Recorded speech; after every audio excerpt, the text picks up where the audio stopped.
And welcome Professor James Baldini to his next presentation. Many of us will already know that he's got an incredible reputation for high resolution research, particularly on limestone and climatic changes in the past. I think looking at stalactites rather than stalagmites. I know I've heard of him throughout my career. Has got a reputation for taking undergraduates to America to look at some of their caves. It's the highlighted their 3 years at Durham, which I'm not at all surprised about.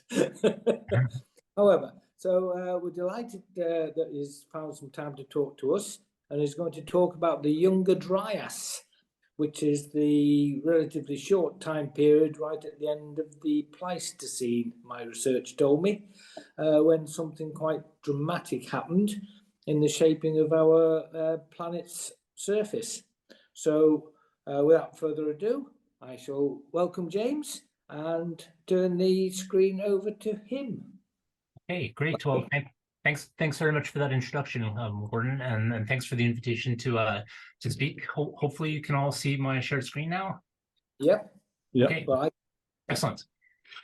Okay. So yeah. So what I wanted to just discuss is the Younger Dryas. And particularly what might have caused the Younger Dryas. As we'll see through the talk, this is actually an extraordinarily controversial topic. So before we actually kind of talk about, describe what the Younger Dryas actually is, it's important to put it into some sort of context.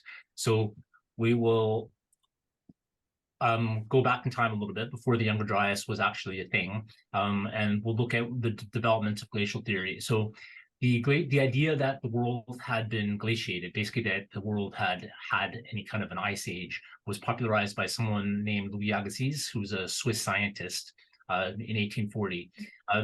It's important to point out that he didn't actually come up with the theory himself. He kind of, well, if we're being generous, we'll say he borrowed it from colleagues and friends that he knew, and sometimes without actually putting their names on key papers or key presentations. So he did make a few people unhappy with his popularizing of the Ice Age, but it did work, and eventually people realized that the world had been has gone through at least one ice age. And in fact, Agassiz himself only thought there was a single ice age. He was never convinced that there was more than one.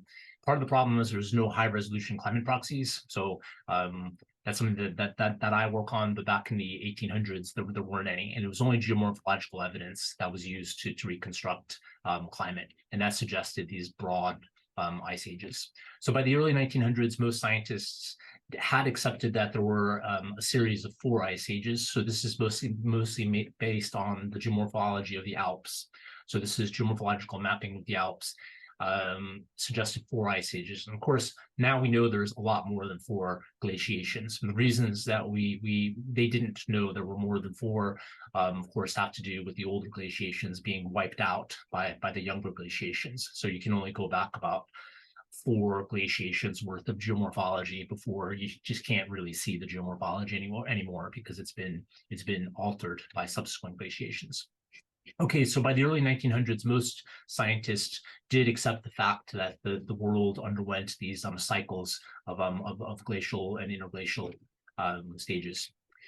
So a really landmark paper, though, was Hartz and Milters in 1901. So what they did essentially was that they looked at a clay pit in Denmark, and they looked at the way vegetation changed up the clay pit. So at the time, their bricks were made locally, so there were lots of clay pits around Denmark, and they just picked one of these outside a village of Allerud, and they looked at these semi-fossil leaves. And what they found was that the remains of a particular leaf, something called Dryas octopatilia, also known as mountain avens, were really common during the last glacial maximum. So I'll refer to the last glacial maximum as the LGM. So they're really abundant during the LGM, and then they decreased in their abundance, and then all of a sudden they became more abundant again briefly, and then they decreased again going into the Holocene. And the Dryas is a cold-loving species. It's also known as mountain avens, And they interpreted the widespread number of leaves in the last glacial maximum as reflecting cold conditions, which makes perfect sense because it was the last glacial maximum. They interpreted the decrease in abundance of Dryas leaves through time as reflecting deglaciation, so the gradual warming of climate. And then the brief return of the Dryas leaf was interpreted as a brief return to glacial conditions just before the onset of the Holocene. And this eventually became known as the Younger Dryas event. So the name of the event is named after this particular plant that returned in abundance in this clay pit outside of Allerød, Denmark, in this landmark paper in 1901. So we do have higher resolution proxy records now. And this is a good example of one. This is the GISP2 ice core from Greenland. So this is delta 18O on this axis, but it doesn't really matter exactly what delta 18O is telling us. This side of the graph is warmer conditions, and this side of the graph is colder conditions. The red line here is the incoming solar radiation at 65 degrees north, which is thought to broadly control whether the Earth is in a glacial state or an interglacial state. So this is the last glacial maximum here. So you'll see that the delta 18O values of the Greenland ice core are very much towards the colder conditions. And then it kind of tracks the warming of the Earth out of the glaciation and into the Holocene. So you can see these are the warmest conditions here. That's the Holocene, and they broadly coincide with the highest amount of solar radiation reaching the Earth. And the delta 18O record kind of tracks that insolation curve, except for this little divot here. And that little divot is the Younger Dryas event. So this little return to nearly glacial conditions is a high resolution look at the Younger Dryas event. And just before that is the Bolling Allerød warm period. Of course, you might be wondering if this event is called a Younger Dryas event. Is there also an Older Dryas event? And there is actually. It's just kind of tucked in there between the Bolling and the Allerød. And then there's actually an Oldest Dryas event, which is somewhere up in here. So there's a few different Dryas events, but the Younger Dryas event is the one that gets all the press. So now we fast forward a little bit and we go to 1982. So by this stage, because of the pioneering work of an American geologist named J. Harlan Bretz, it was known that the melting of ice sheets during the last glacial termination resulted in the formation of these really large, called proglacial lakes. As the ice sheet was melting, the land still hadn't kind of bounced back from the weight of the ice. So there is these depressions, there are all these moraines all over North America. There are these dams basically to trap the water from the melting ice. And they form these really, really large lakes. And what J. Harlan Bretz did was not only did he show that these lakes could form, he also showed that occasionally they burst through their dams, whether those are moranic dams or whether they're ice dams. If they're ice dams, the ice is lighter, is less dense than the water, so the water can float to the ice and then travel underneath the ice and then erode the ice from underneath and then break through that ice dam and release an amazing amount of water. So Bretz actually worked in a part of Northwest, the Pacific Northwest. So think Washington State and Oregon State, and a particular part of the landscape called the Channel Scablands. And it's a really remarkable part of the world where the landscape has just been completely denuded, is completely eroded because of these pulses of meltwater coming off of one of these proglacial lakes. Bretz for a long time had to fight to have the scientific community agree that this landscape was formed by flooding. But eventually he did convince everybody that it was in fact flooding. It's a really dramatic landscape. So in 1982, people accepted that. And what Ruth did in his 82 paper, he suggested just in very broad terms that as deglaciation is happening, there's all these lakes accumulating on essentially the southern side of this ice sheet. There's these great floods that are happening that very broadly coincide with the Younger Dryas in timing. So maybe there's a link between the two. So that was really the first suggestion that there might be a link, but it wasn't really until 1989 and somebody named Wally Broecker. that the meltwater hypothesis for the forcing of the Younger Dryas really came into its own. So what Wally Broecker did was he looked at the geochemistry of sediments in the Gulf of Mexico, and he saw all these indications of meltwater. So essentially, what was happening was these large meltwater lakes that are situated to the south of the Laurentide ice sheet here were draining towards the south along the Mississippi River drainage basin.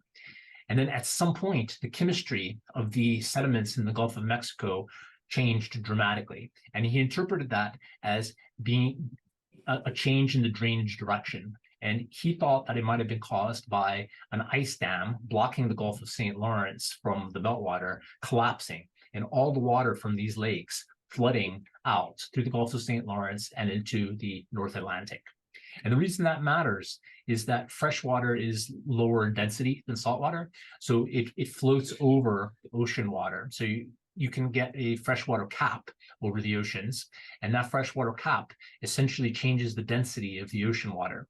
And in a normal situation, what would happen is the Gulf Stream brings warm water to the north, and that warm water cools, it becomes denser, becomes more saline, and then it sinks to the bottom of the ocean and flows back to the south as something called North Atlantic deep water. And that kind of triggers a conveyor belt of warm water to the north and cold water at the bottom of the ocean to the south, and that brings warmth to the higher latitudes. But the freshwater cap, because it's less dense, prevents that surface water from sinking in the first place and prevents the formation of North Atlantic deep water. It stops the conveyor belt, and essentially it stops the Gulf Stream. So if we look at this map here, these are deviations of surface air temperature from the zonal mean now in the present day. And essentially what this is telling us is how much warmer or colder certain parts of the world are compared to what maybe they should be. And if you think about the latitude of the UK, the latitude has the same, the UK has the same latitude as Canada. So it should actually be a lot colder. The reason that it isn't, and the UK has a relatively mild climate, is of course because of the Gulf Stream bringing warm water to the north. And if that Gulf Stream were to shut down, then the climate of Northern Europe would be a lot similar to the climate of Canada. And that's what Broecker suggested might have happened during the Younger Dryas. So ever since Wally Broecker first proposed that, the meltwater pulse hypothesis has kind of remained the paradigm. So I've submitted a lot of papers that don't talk about the meltwater pulse at all, and I've had plenty of reviewers say you need to talk about the meltwater pulse, even though I haven't mentioned it, and it has nothing to do with the meltwater pulse other than maybe talking about the Younger Dryas. Reviewers have told me I need to include the meltwater pulse, even though there's no evidence for it in my papers, in my manuscripts. And that's just a way of this paradigm just kind of propagating itself through time. Okay, so then enter this new kid on the block, this new hypothesis in 2007. So the very aptly named Firestone suggested that maybe the Younger Dryas event was triggered by a bolide impact, a meteorite impact over North America, and he suggested that the hypothesis based on a considerable amount of evidence, including carbon-rich black soot layers. So here's the carbon-rich layer here that were interpreted as catastrophic biomass burning related to the impact, the presence of abundant microspherules across the Younger Dryas horizons across North America, and these were formed during the impact. Glass-like carbon also formed during the impact, the melting of impact materials. And then another paper published a couple of years after the original Firestone et al. Paper found nanodiamonds in the Younger Dryas boundary sediment layer in California. And they interpreted this as reflecting wildfire ecosystem disruption and the shock of the impact causing these nanodiamonds to form.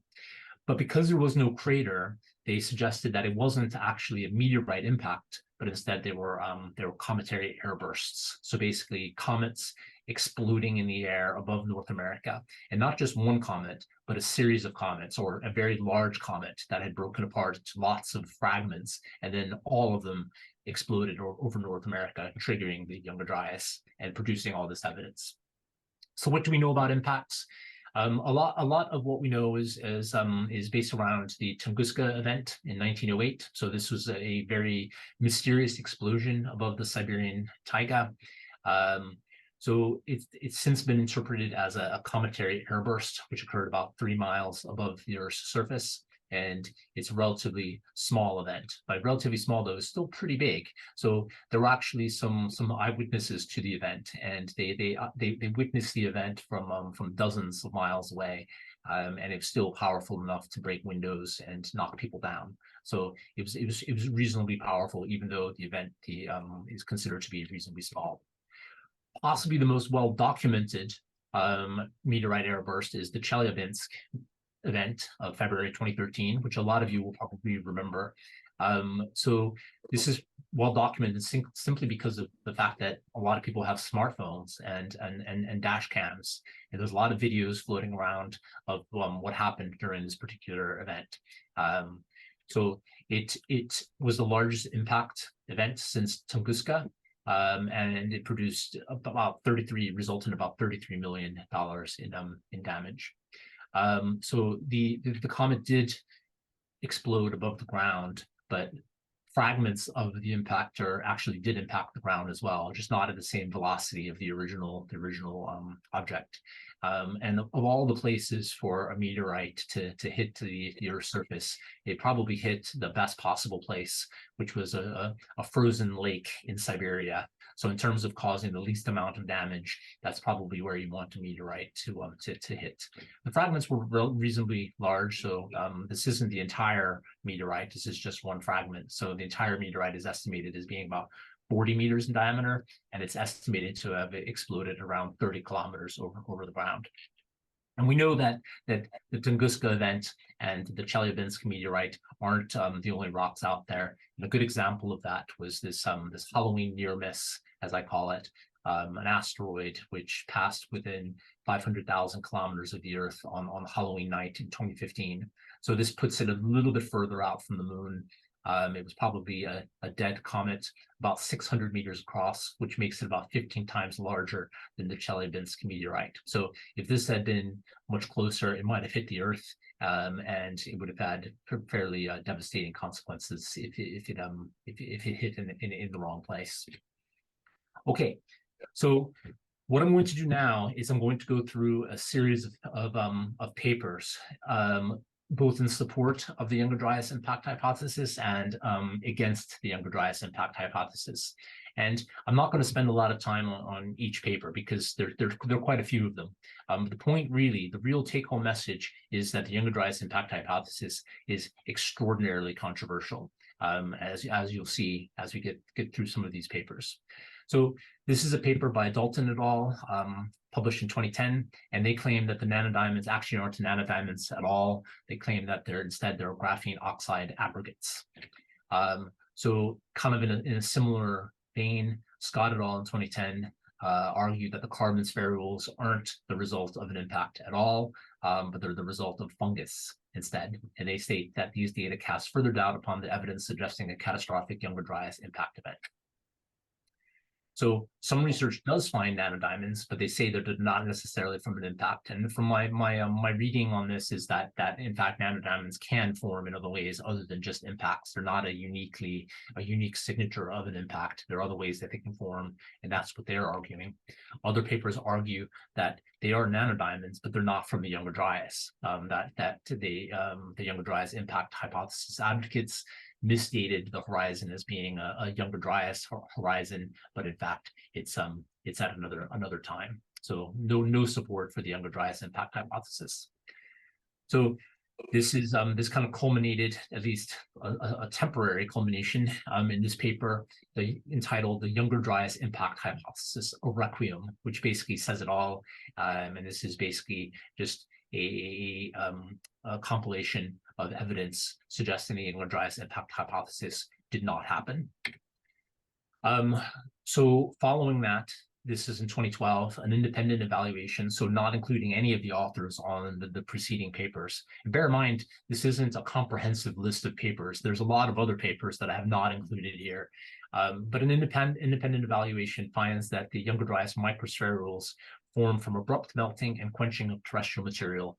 And basically, their view is that they are evidence for a bolide impact, and they're not, in fact, a fungus. So that the Younger Dryas impact hypothesis spoke kind of up the ante a little bit, and they a very large group of advocates of the hypothesis find spherules at 18 different sites across 4 different continents, and they estimate the mass of the spherules at about 10 million tons of spherules created by the melting of sediment to over 2200 degrees by the passage of an extraterrestrial object. So this is clearly evidence for an impact, except that it maybe isn't. So these guys argue that the Younger Dryas impact hypothesis sites, so there's 29 sites that are widely used to support the Younger Dryas impact hypothesis.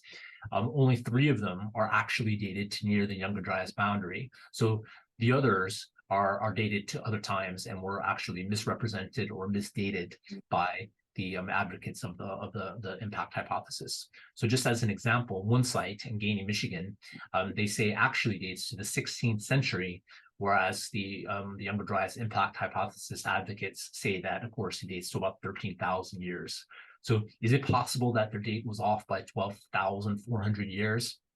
I have to say that I know some of the Younger Dryas impact hypothesis authors, and some of them are really good archaeologists. And I do find it difficult to think that a really good archaeologist can get a date wrong from a sediment that is essentially historical, the 16th century, and accidentally think that it's 13,000 years old. That seems a little bit hard to swallow.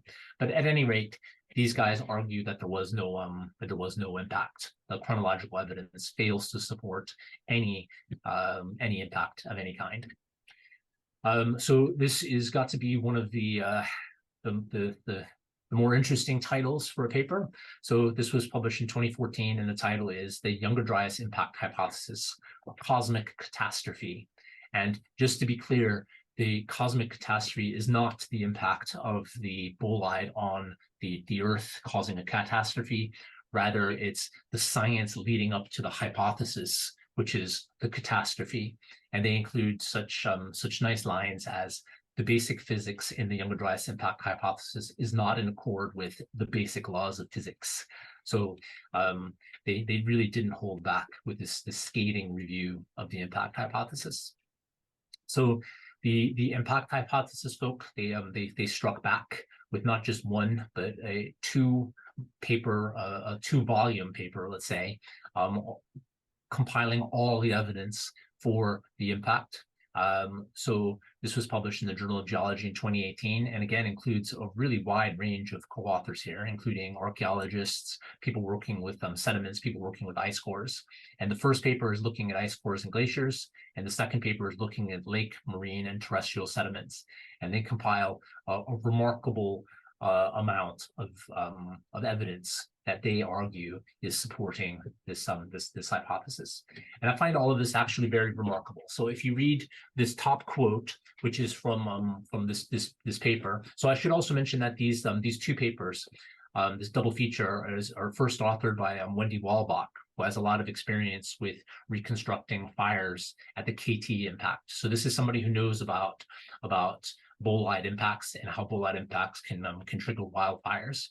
And they estimate that the wildfires at the Younger Dryas onset caused by the impact consumed about 9% of the Earth's biomass, considerably more than that for the KT impact. So that's remarkable. So think about that. So they're arguing that about 10% of the world's biomass burned down about 13,000 years ago, and we didn't really know about it until just a few years ago.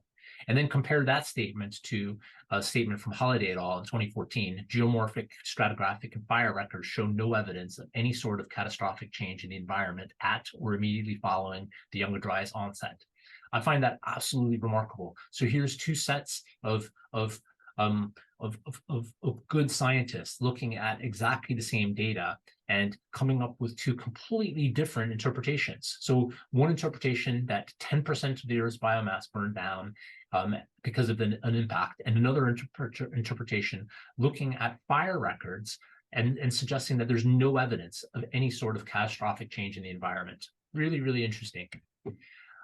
Okay, so now we'll move on to the third hypothesis for why the Younger Dryas event might have happened, and this has to do with a volcanic eruption.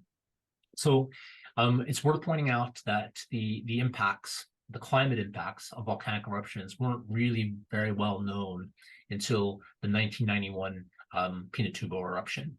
So prior to that, there really wasn't a large volcanic eruption that had occurred during the instrumental period, the really widespread instrumental period, and certainly not within the satellite era.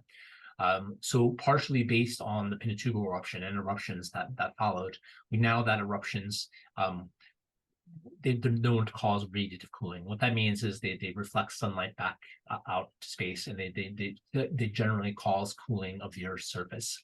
But more recently, we also know that they change atmospheric circulation, and that point is really important.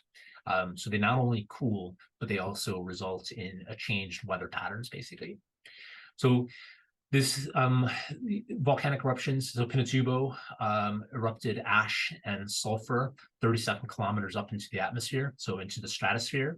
So that's important because the troposphere, which is down here, that's where the weather is, and weather will wash out the sulfur and the ash from the atmosphere. But if the sulfur can make it into the stratosphere, then it can sit there for years, and there's no weather to actually wash it out of the atmosphere. So it can sit there to up to five or 6 years. And just an illustration of how much ash was actually erupted by Pinatubo. Here's a normal lunar eclipse.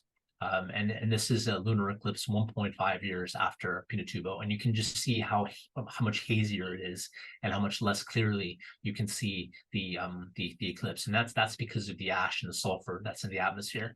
And this is 1.5 years after the eruption. So it was a big one.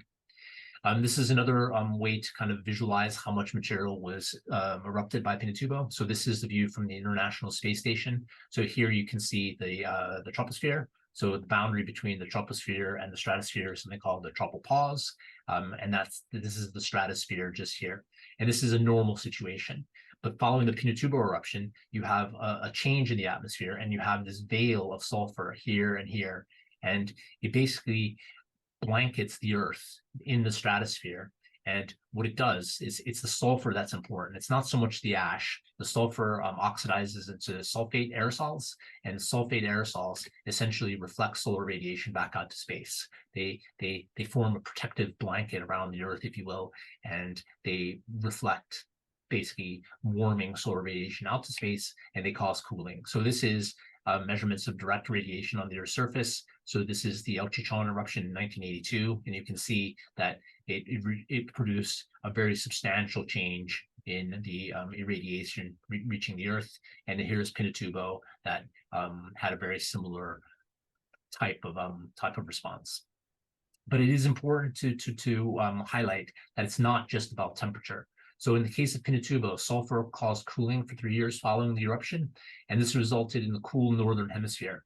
And for reasons that I don't really have time to get into, a cool northern hemisphere means that the tropical weather belt called the Intertropical Convergence Zone, or the ITCZ. So this is a belt of rainfall that forms as a band around the low latitudes of the world.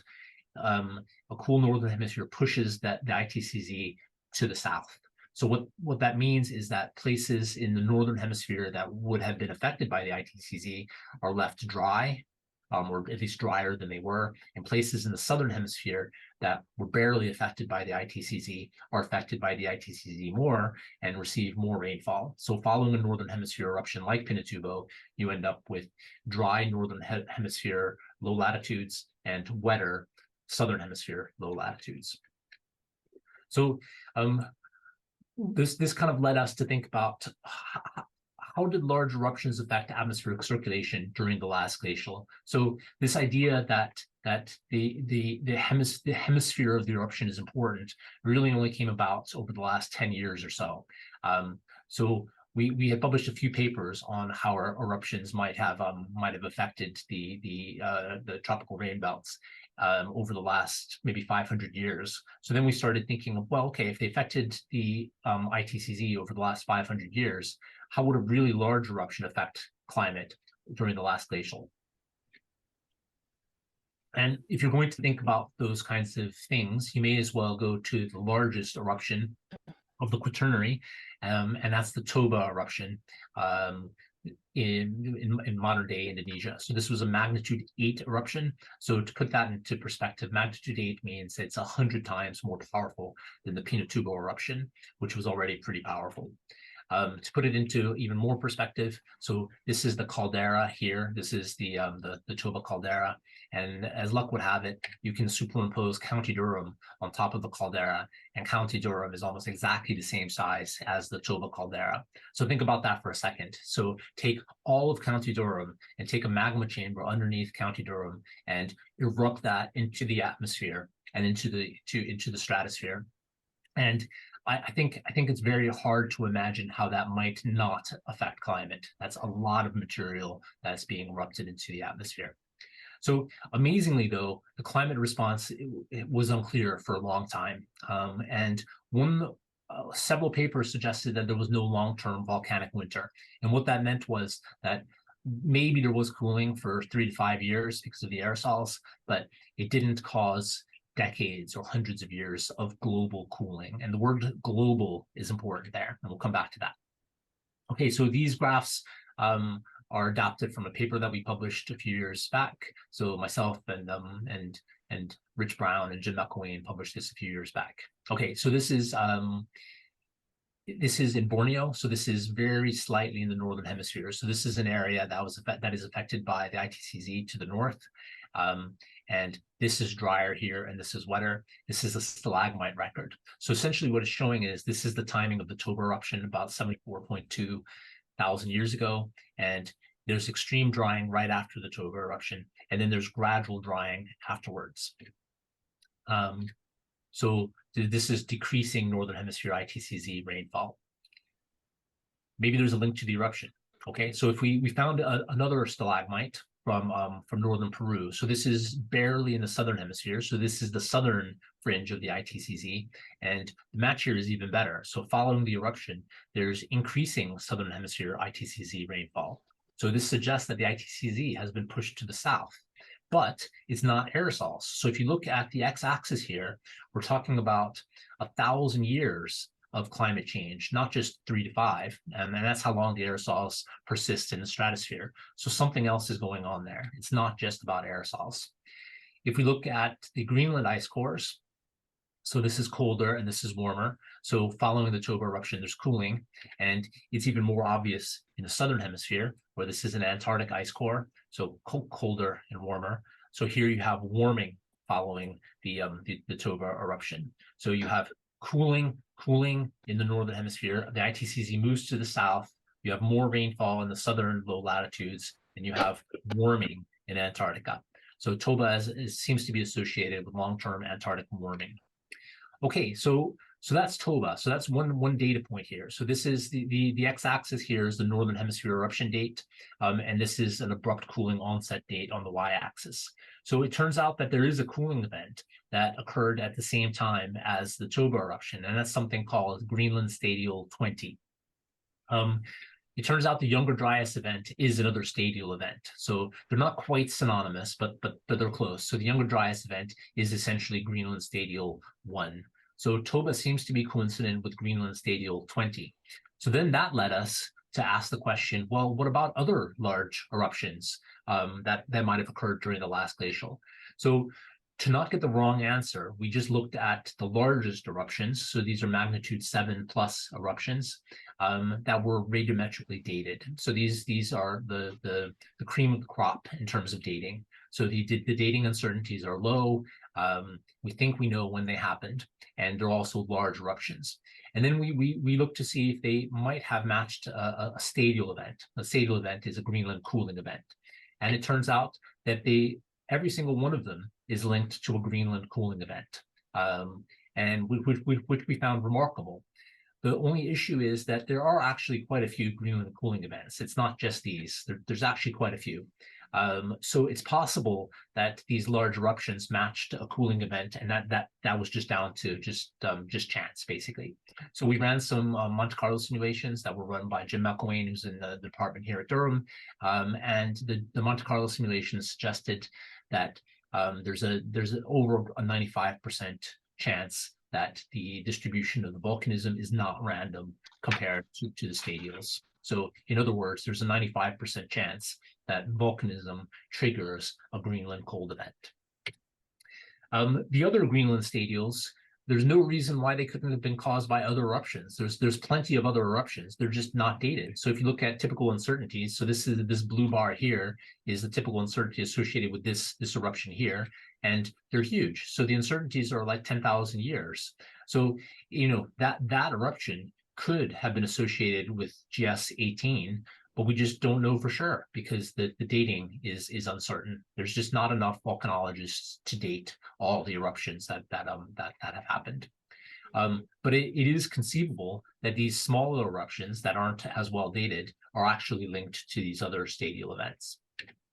Okay, and then we also propose that there might be a positive feedback following the eruption to explain why the cooling effects or the climate effects, cooling effects in the northern hemisphere, why the climate effects go on for more than the lifetime of the aerosols, is maybe it has to do with the feedback. So imagine a northern hemisphere eruption erupts a lot of aerosols into the stratosphere. That causes cooling, and then sea ice across the North Atlantic grows, and sea ice is very reflective, and that sea ice reflects incoming solar radiation, which causes it to be cooler again, which grows more sea ice, which causes it to be cooler still, and that process just continues on, basically a positive feedback. And we're not the first people to have proposed this. So there's lots of examples of positive feedbacks, and particularly sea ice positive feedbacks. So we proposed this in a publication in Scientific Reports a few years ago, and we argued that that initial aerosol cooling that lasted maybe 4 to 7 years was then followed by a positive ice albedo ocean circulation feedback. Okay, so it's not just the ice and the albedo, but the increasing sea ice would have also altered oceanic circulation, essentially by shutting down the Gulf Stream. Okay, so then we come back to the Younger Dryas. So keeping the last few slides in mind, that we established a 95% chance that that volcanism triggered stadial events, then that the obvious question, well, what about the Younger Dryas? That's Greenland Stadial 1. It's a stadial event. Is that associated with any volcanism? So then I had a student, Natasha Maudsley, work on this, and she found the Lachersee eruption in Germany. So this is an image of the crater of Lachersee. So I think a lot of people are surprised to hear that Germany has volcanoes, and it's not in some weird part of Germany. It's like right in the middle of Germany.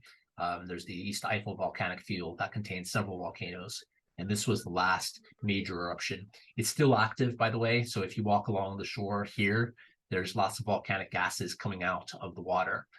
So there's every likelihood that this will erupt again. So again, I don't think a lot of people think of Germany as having much in the way of volcanic risks, but there are volcanic risks in central Germany.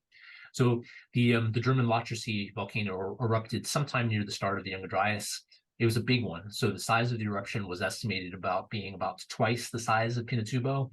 And we calculated the amount of sulfur as being potentially as high as the Tambora eruption of 1815, which was one of the biggest volcanic eruptions of the last 2,000 years.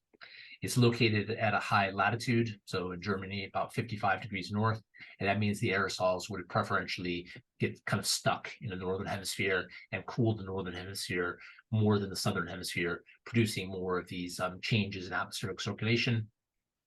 And then the question we had was, does the timing work out? So we looked at cores from across Central Europe and also from Greenland. So this is the Greenland ice core here. This is a core called the Engrip ice core. So the eruption is thought to have happened about here, 12,880 years before present. That's this red line here. And if you look at the Engrip ice core record from Greenland, the timing is indistinguishable from the start of cooling in Greenland associated with the Younger Dryas event. So the Younger Dryas event starts here in Greenland, and this is cooling associated with the Younger Dryas event. So if we look at another core, so this is the Meerfelder Mar lake core. So this is lake sediment, and this is temperature based on stable isotopes from biomarkers within the lake sediment. And the advantage of using the lake core, so this is a German lake core, is that the eruptive products of the eruption are actually in the lake. So there's a tephra in the lake, and then you know exactly when the eruption happened, and that's here. And if you look at the biomarkers, the cooling following the eruption occurs right after the eruption. So this is the start of the Younger Dryas event, according to the data from that lake core. So it suggests that the temperature drops immediately after the eruption, at the same time as in Greenland, and also at the same time as these other lake cores, which are somewhat less well studied than the Meerfelder Mar lake core here. Okay, so according to the dating by counting VARs in this lake, the Lachersee eruption occurred at 12,880 years BP, plus or minus 40 years. There's an argon date for the eruption as well, which is 12,900 years, which is almost exactly the same as the VARV counting date, but it has huge uncertainty. So this is the really good date here. And then if you compare it to the date that the Younger Dryas begins, the Younger Dryas begins at 12,870 years in Western Europe and in Greenland. So that's well within the dating uncertainty of the eruption based on the VARVs. In fact, it's only 10 years different, which is really, really remarkable when you're almost 13,000 years back in time. So this is essentially the same time as the Lachersee eruption. So a couple years ago, a paper was published, and buried in the supplemental material, which is a little bit surprising, was a new sulfur record from the N-grip ice core. And that's what we're looking at here. That's the red. And the yellow here is a sulfur record from an Antarctic ice core. And what this is showing is that a huge eruption took place at 12,870 years BP, which is, of course, exactly the date of the Lachersee eruption, and is also exactly the date of the beginning of the Younger Dryas event. So, I mean, it couldn't be more perfect. So the eruption took place at 12,870, and the Younger Dryas began at 12,870, which is really pretty remarkable. So this is the date of the Lachersee eruption, which you can see is well within the uncertainties of this big spike, and lots of sulfur in the northern hemisphere in Greenland, very little sulfur in Antarctica, suggests a massive northern hemisphere eruption, which is consistent with the Lachersee as the source. It's worth noting as well that this paper produced a new date for the Lachersee eruption, which is here, which would be inconsistent with this with the Lachersee causing the Younger Dryas, but it's also consistent with any sulfur spikes. And we have very good reason to believe that this is wrong, that this date is wrong. And in fact, we published a paper in Nature over the summer arguing that this date is wrong. And I don't have time to go into the reasons why we think that date is wrong, but we do think it is wrong. And the fact that it doesn't actually coincide with a sulfur spike in the ice cores suggests that it might actually be wrong.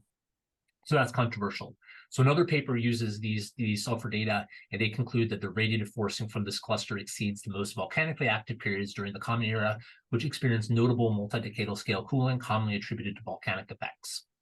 So this paper concludes that this spike and these other spikes produced more of a volcanic cooling than any other time period during the last 2,000 years, which is remarkable.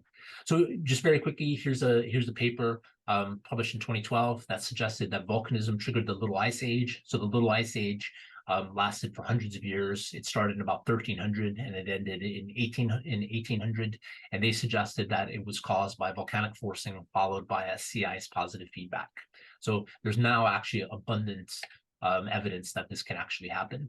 So this was a paper we published in 2018 where we concluded that the large and sulfur-rich Lachersee eruption should be considered a viable trigger from the Younger Dryas event. And this is the ash fall from that particular volcanic eruption, maybe 10 miles away from the actual volcano. Okay, so it's important to go through issues with these hypotheses. So we'll start with the meltwater hypothesis. So there's very little geological evidence that a meltwater pulse actually happened at the Younger Dryas onset. So here's a selection of papers And these are all fairly recent papers. And these all provide an alternate source for fresh water, basically reaching the North Atlantic. So when I say alternate, I mean, these guys think that the fresh water came from the Scandinavian ice sheet, the Fennoscandian ice sheet. This paper suggests that it actually doesn't need a meltwater pulse at all, that all you need is heavy snowfall during the Younger Dryas onset, and that brings the fresh water to the North Atlantic. This paper suggests that it's actually rain rather than meltwater.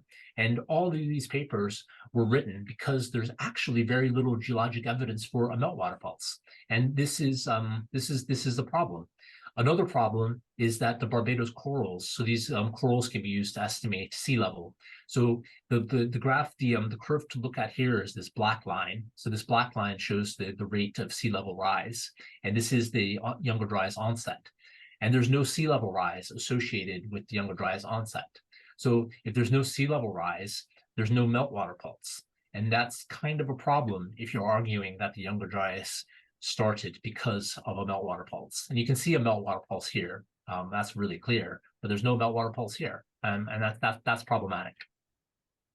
So another problem is that other stadial events outside of the Younger Dryas, they happen regardless of whether sea level is rising or falling. So that's important because if sea level is falling, it means that water is being tied up in ice sheets and the climate is getting colder. The ice shouldn't be melting. There shouldn't be abundant meltwater around. If glaciers are growing, they're not melting, they're not producing meltwater, and there shouldn't be a meltwater pulse.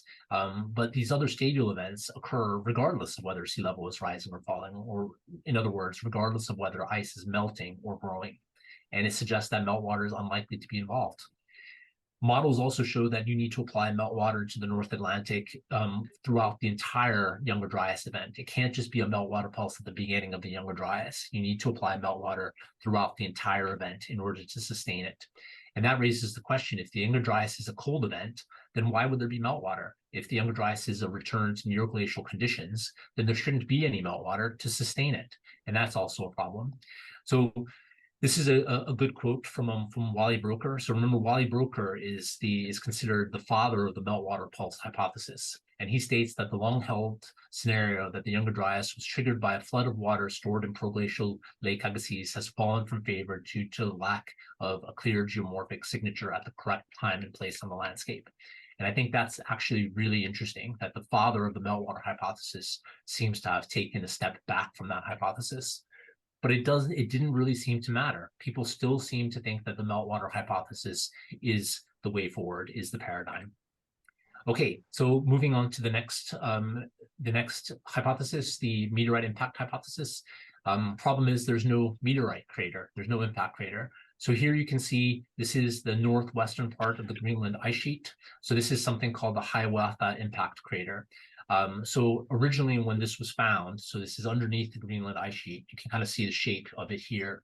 So when this was originally discovered, it was claimed by the Younger Dryas impact hypothesis supporters, but unfortunately it was later dated as being 58 million years old, which is way too old to have anything to do with the Younger Dryas. So there's no impact crater. There's no evidence of deformed ice layers in Greenland ice cores. So this is meant to be an impact or a cometary airburst that is partially occurred over the Greenland ice sheet. You would think that the people working with the ice cores would have pulled out these ice cores, and when reconstructing climate over the Younger Dryas interval would have gone, whoa, what's happening here? But they didn't. There's no evidence of any deformed ice layers in the cores, which is a problem. Another problem is there's dozens of similar events. So I'm going to be a little bit cheeky here. And this is the Greenland, this is the N-grip ice core from Greenland, and this is Delta 18O. So cooling is in this direction, warming is in this direction. What I've done here is I've taken away the age axis. So there is no age. And what I'd like you to do is just kind of have a look at this curve and see if you can find the Younger Dryas event. Okay, so this is an event that is meant to be catastrophic. It's meant to have killed off all the megafauna in North America, killed off the mammoths, saber-toothed tigers, killed off the Clovis people in North America. It's meant to be more catastrophic in many ways than the KT impact. So where is it? And this is a graph that I show my students all the time, and I ask them to draw on the graph where the Younger Dryas is, and almost none of them ever get it right. And if you put the scale here, the time scale here, you can work out that the Younger Dryas is here. I've kind of flipped the axis from the other graphs that you've seen. But the point of this diagram really is that the Younger Dryas is here, and there's all these other events that look just like the Younger Dryas. And they can't all be meteorite impacts. And in fact, the Younger Dryas, the climate response in Greenland, is more muted than a lot of these other events. So if this event is so catastrophic, why is the expression in the Greenland ice core so muted? So again, it's interesting to this idea that the Younger Dryas was triggered by a bolide impact has become really exaggerated. So this is maybe one of the most exaggerated statements. This was made by a fellow named Graham Hancock in a 2022 Netflix series called Ancient Apocalypse, which I have to say I didn't actually watch. But the statement is, something apocalyptic happened called the Younger Dryas. It was a period of radical climate change and rising sea levels. Humanity survived, but barely. And then compare it to another perspective, which is that the Younger Dryas was just the last of several dozen stadial events and nothing particularly special, which is the perspective I would take. So these other similar events could not have all been forced by meteorite impacts. Not even the Younger Dryas impact hypothesis advocates would say that. Another problem is that people have compiled evidence of fire before the Younger Dryas impact hypothesis was promoted, and there's no evidence of widespread fire in pre-2007 compilations of North American wildfire occurrences. So that means that there's no bias there. These compilations were not somebody who hated the idea of an impact. They were just honest reconstructions of fire frequency in North America, and there's no evidence of widespread fire 12,880 years BP. Okay, so this is literally just out a couple days ago. In fact, I think the actual publication date is meant to be in December, so it's a little bit early. So this is Holiday et al. 2023, and they present 75 pages of refutation of the Younger Dryas impact hypothesis, where I agree with most of the points they raise. Okay, so the final hypothesis is the volcanic eruption hypothesis, and the biggest issue with the hypothesis is whether an eruption could actually trigger 1,300 years of cooling. But substantial evidence now exists that it could, through the ice albedo ocean circulation feedback. There's a lot of examples now of papers suggesting that this feedback actually exists. It does need to be more thoroughly researched, but the current evidence is that it could well exist. Another issue is, why haven't other eruptions triggered similar climate events? And the short answer is, maybe they have. Maybe every single Greenland stadial event is caused by a volcanic eruption of a certain size occurring at a certain point in the Earth's climate history. And what I mean by that is, maybe the eruptions need to occur at intermediate ice volume intervals. So if an eruption happens during a greenhouse period when the Earth is very warm, it just doesn't pack enough punch to have a very long climate signal. But if the eruption happens during a time period which is too cold, then the Earth is already very cold, and it's not going to actually make that much of a difference. But if an eruption happens during an intermediate ice volume interval, say during deglaciation, which is exactly when the Younger Dryas happened, the Earth's climate isn't quite sure whether it wants to be in a glaciation or whether it wants to be in an interglacial. So this negative radiative forcing, these aerosols kind of tip the balance back towards the glacial for a little bit, and they can cause a long-term northern hemisphere cooling effect. Okay, so I wasn't quite sure whether to include this particular chart or not, just because I was a little worried it might come across as being a little subjective. But then I decided to include it in the end, just because I can't think of anything wrong with it, actually. So yeah, I think it's actually pretty objective. So these are the three different hypotheses: meltwater, meteor, and volcano. And these are different criteria that I think need to be satisfied for a hypothesis to be essentially valid, to be accepted. And the first one is a general consensus that the trigger occurred, and that seems to be quite a basic one. Otherwise, it's just speculation. And of the three hypotheses, the only one where there is a general consensus that the trigger occurred is a volcanic eruption. So we know a very large volcanic eruption happened at exactly the same time as the onset of the Younger Dryas. We don't know that for a meteor for sure. I mean, sure, there's people who say that a meteor impact did happen, but there's not a consensus. And it's the same with the meltwater pulse. Evidence from the instrumental record that that particular forcing causes cooling. Well, we've never had a meltwater pulse, so we don't really know. And we've also never had a really large meteor impact, so we also don't really know what effect a meteor impact might have on climate. Whereas we do know that a volcanic eruption cools, a northern hemisphere volcanic eruption cools the northern hemisphere and pushes the ITCZ to the south, which are both characteristics of the Younger Dryas event. It needs to be recurring and then non-extraordinary trigger. And by that, I mean, it has to explain the other stadials. And neither the meltwater pulse or the meteor impact satisfy that criterion, or volcanic eruption does. They're irregularly spaced, but they're episodic. There's always the odds of having a large volcanic eruption once every few hundred years are very, very high. Evidence of link to other stadials. So are there published papers saying that a meltwater pulse caused the other stadials or a meteor impact caused other stadials? There aren't actually. So the only one of the three hypotheses that suggests that the other stadials were triggered, that triggered other stadials, is the volcanic eruption hypothesis, known to cause long-term cooling. So I put question marks here because we don't really know about meltwater pulses or meteor impacts, and we don't really know about volcanic eruptions either. But like I have already said, there's an increasing amount of evidence to suggest that volcanic eruptions could indeed cause long-term cooling through this positive feedback mechanism.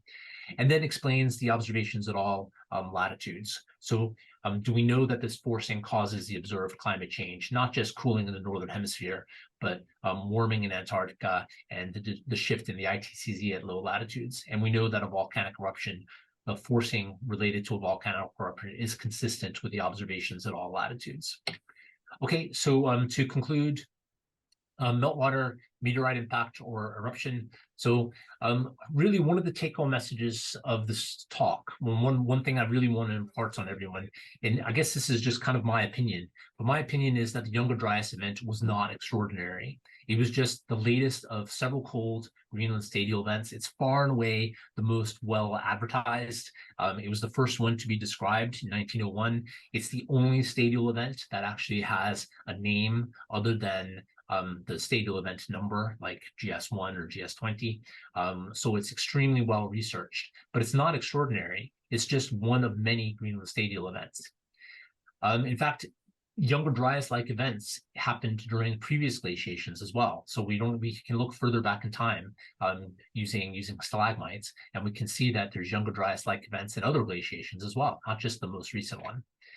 And the simplest explanation to me is that the same trigger caused all, or at least most, stadial events. It may be that some stadial event was caused by some weird forcing, but the most parsimonious explanation is that the same trigger caused all stadial events. And that essentially excludes the Younger Dryas impact hypothesis, because there's no way that there were that many impacts causing all those different stadial events, and nobody is arguing that. The meltwater hypothesis lacks evidence of a meltwater event or evidence that the one-time pulse can actually sustain a cold event. And that's kind of problematic for a hypothesis, that there's no evidence that the event actually took place. So one of the issues, I think, is that the meltwater hypothesis was already well established before the Pinatubo eruption, so it had already become the paradigm, and people are very reluctant to move away from it, even though there's no evidence for a meltwater event, either in the geomorphology around North America or in the sea level records, which I think is actually really interesting. And we now know that there was a very large volcanic forcing just before the Younger Dryas. So whether that's the Latrasay eruption or another large northern hemisphere eruption doesn't really matter. We know there was a huge volcanic forcing just before the Younger Dryas.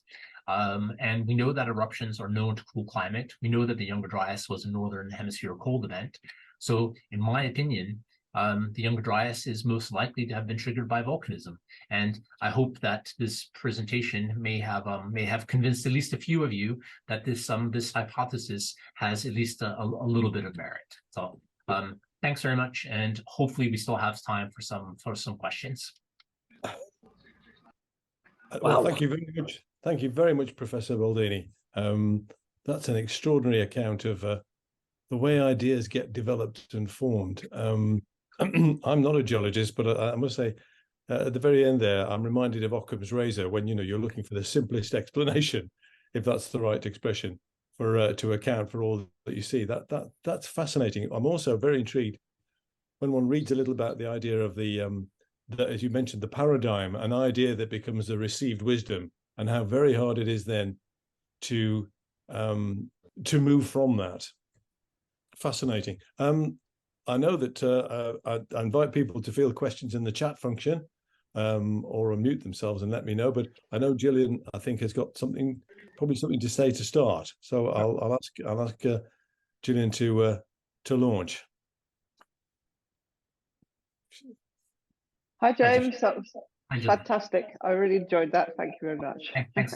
Thank you. I've received quite a lot of emails from various colleagues on this subject recently, so I realized it was kind of a hot topic. I'm just wondering, if you take it back deeper into geological time, do you see every time there's a big volcanic episode, the climate is perturbed like this? The big problem is matching the eruption to the actual climate record. That's the big problem, and dating uncertainties. So even Toba was absolutely huge, and it's the subject of a lot of research because it was such a large eruption. We still don't.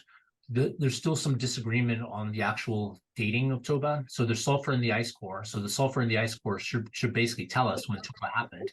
But there's 4 different spikes in the ice core. So even something of the size of Toba that coincides with the ice core record, we still can't agree on exactly which one of those sulfur spikes is actually Toba. So there's some disagreements on exactly when it happened. The consensus is it's about 74,000 years. Whether it's 74.2 or 74.4 is still kind of an open question. So the real problem is the dating. But what I find really interesting is that of the eruptions that are well dated, yes, they all seem to match with a cold event if they're northern hemisphere eruptions. So what I didn't have time to go into is if you look at southern hemisphere eruptions that are well dated, then the climate response is reversed. Then if you look at a southern hemisphere eruption, that actually causes northern hemisphere warming and Greenland warming.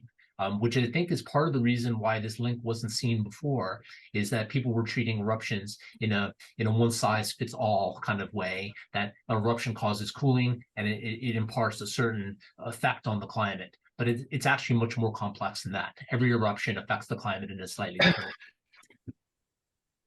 way. Okay, thank you. I just have this second comment. You said you couldn't think of anything wrong with your table, so I thought I'd help you out there and suggest that maybe you eliminate line 1, or a better idea is that line 1, which looks at the consensus, if you actually drew up a kind of timeline saying what the consensus was as a function of time, you'd probably find that it just varied all over the place during the last 20 years, considering I guess that's thank you for that, and I knew that was going to be reasonably controversial, but the reason that I included was that I think at this moment in time it's probably true that there is no evidence for a meltwater pulse that everybody agrees with, and that's why there's this cottage industry of other ways of getting fresh water into the North Atlantic. And it's the same for the meteor impact. Obviously, with the papers that I presented, that not everybody believes a meteor impact actually happened. But with the volcanic eruption, it's different because that the sulfur is there in the ice sheet, and we know that it's there, and nobody is arguing that it's not. It's actually not just the N-grip ice sheet, but it's actually duplicated in the sulfur record from the GISP-2 ice sheet as well. So there's really nobody that is arguing that a volcanic eruption did not happen at that time. Right. I'm sure you got my point that if you look 10 years ago to So I'll think about ways of putting that together in a diagram, because I agree that actually would be a really nice illustration of how the thinking on the subject has evolved through time. I'll let others ask questions now. Thank you. Yeah, thanks, Julian. Right, just one little question. To unmute. There's nothing actually. Perhaps this is John Waring speaking. Hi.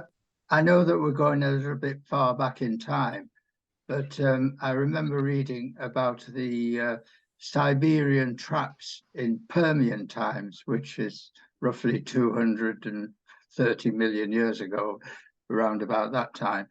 To what extent the theory was that one of the main causes of mass extinction was the Siberian traps. But to what extent has research been done with regard to actual climate change, with regard to the Siberian traps in Permian times? That's a really interesting question, and I think that there has been research, and it's kind of in this along the same lines as what I have kind of discussed today, in the sense that it was complex. So from what I remember, there may be people here who understand the Siberian traps better than I do, but my understanding is that they actually not only produced a lot of carbon dioxide and sulfur from the actual magma, but they actually contacted a huge amount of coal on the way out as well. So it was one of the earliest examples of basically fossil fuel burning. But in this case, it was natural, because the extruding magma actually ran across coal, set it on fire, and released huge amounts of both carbon dioxide and sulfur into the atmosphere. So I think the perturbation to the global environment would have been huge during the Siberian traps. Sure, yeah. Just one final little question. I remember years ago reading about, perhaps it's a more local event, known as the Loch Lomond Readvance. Is that in any way related to the Younger Dryas? Yeah, so that it's a very interesting question as well, and it basically is the Younger Dryas. So when people were mapping the effects of different, when people were mapping the geomorphology and exactly what was happening at different times, it was very difficult to date these events. So every country basically named these glacial readvances something different. I see. Now we know that they're actually all related to kind of the same event, which is the Younger Dryas event, which in and of itself is actually restricted to a chronostratigraphic zone in northern Europe. So really, the Younger Dryas event, it has a different meaning than the way I've used it. It's really just northern Europe, but the event as a whole doesn't really have a name. So like Greenland Stadial 1 is another possibility, but that's restricted to Greenland.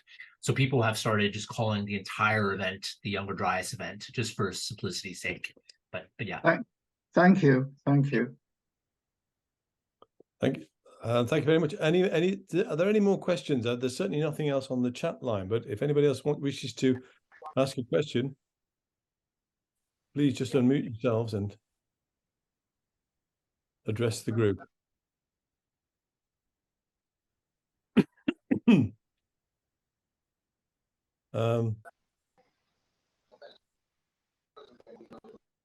I'm not sure, is anybody, or are we also left?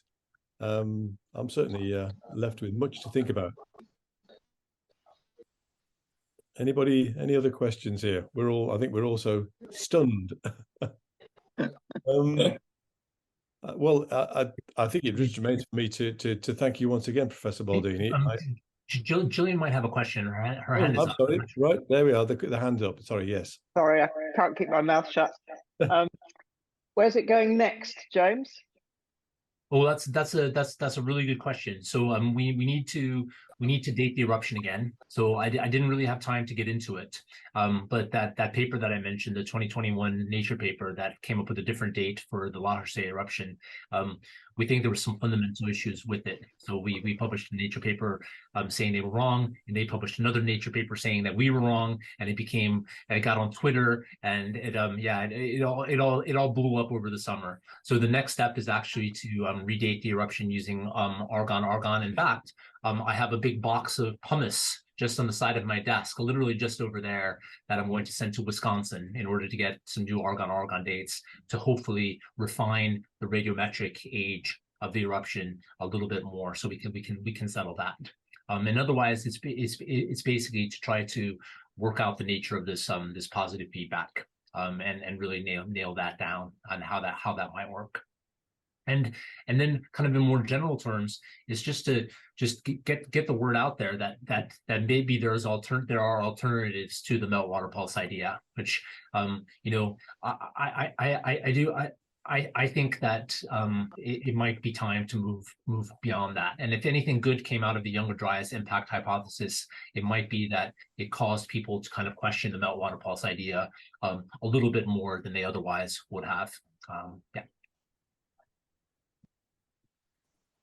Thank you. Yes, there's always a spin-off when somebody suggests a hypothesis that turns out to be wrong. There's always a huge benefit as a result of all the research that goes into looking into that. Yeah, it kind of stirs the pot up a little bit.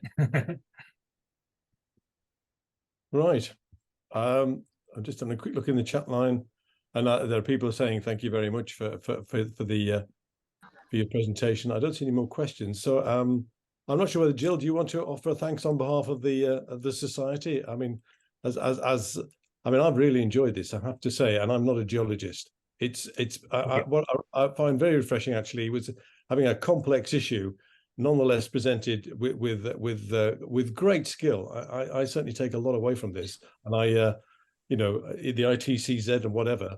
Even so, I found it really illuminating, actually, both in terms of what the subject matter this evening, but also actually in the reality of establishing an interpretation of the evidence. I think it's been fascinating, and personally, I want to thank you very much for that. Well, thanks very much. I really enjoyed giving the presentation and chatting to everybody. Yeah, it's been great. Thank you again. Thank you very. Echo that, and my feelings were exactly the same. That you presented it really well, James, and it was really quite gripping. You didn't drone on in a boring voice like I usually do. So, thank you very much indeed. Just remind people that the lecture has been recorded, so we do have a YouTube channel, and we will hopefully maybe over the weekend get it posted on there. I'd actually call on Christine. I realise I don't have the date in my head for the Christmas meeting for the society, so I wondered if perhaps Christine might or one of the other members might just unmute themselves and remind everybody before we disappear. I believe it's December the 8th. It's the members' evening. Oh, when lovely. we're having three short presentations from various members. And that, of course, will be face-to-face in Durham.